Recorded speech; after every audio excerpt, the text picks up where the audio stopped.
We ended the last video with this statement of the fundamental theorem of calculus, which says that this area function a of x is an antiderivative of our function f of x.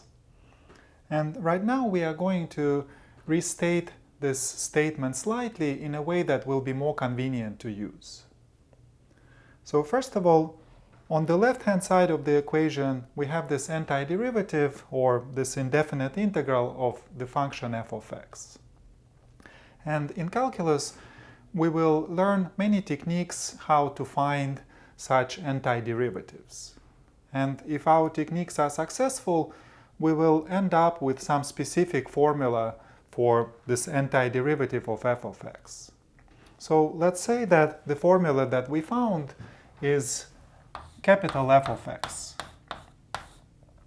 And so the fundamental theorem of calculus says that whatever this formula that you find, it must be equal to the area function a of x plus some constant c.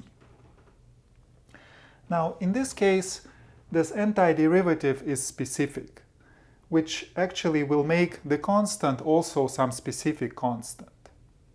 And to find it, you can just plug in any point x in this equation. Now, it will be convenient to plug in x equals to a, because in this case, this area function at the point a will be equal to 0. Right? Because when you look at the area at the point a, we haven't started painting, so the area has not accumulated yet. And if this is 0, that means that this constant is actually equal to f of a. So let me replace this constant here by f of a. And then let me also move this constant to the left-hand side of this equation and rewrite it as f of x minus f of a is equal to this area function a of x. And finally, let's look at this equation at the end point of our interval, when x is equal to b. So f of b minus f of a is equal to the area function at the point b. And of course, this area function at the point b is just the usual area above the x-axis minus the area below the x-axis, only now we are looking at the entire interval AB. And until now, I called this A an area function. But actually in calculus, it has its own special name and notation. The name is definite integral of f of x on the interval AB.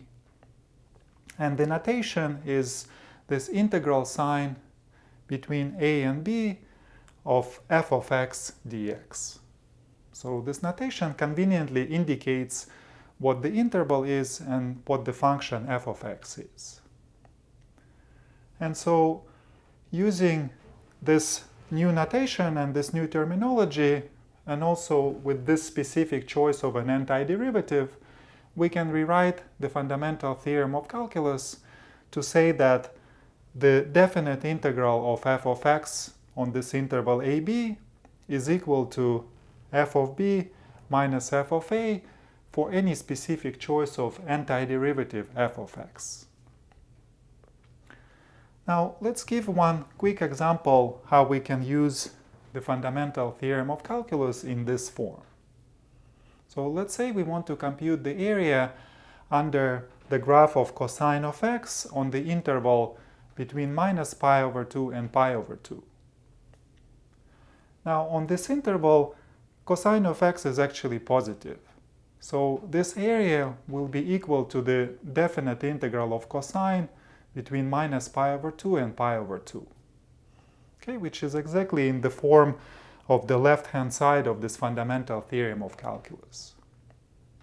But on the other hand, we know that cosine is the derivative of sine of x.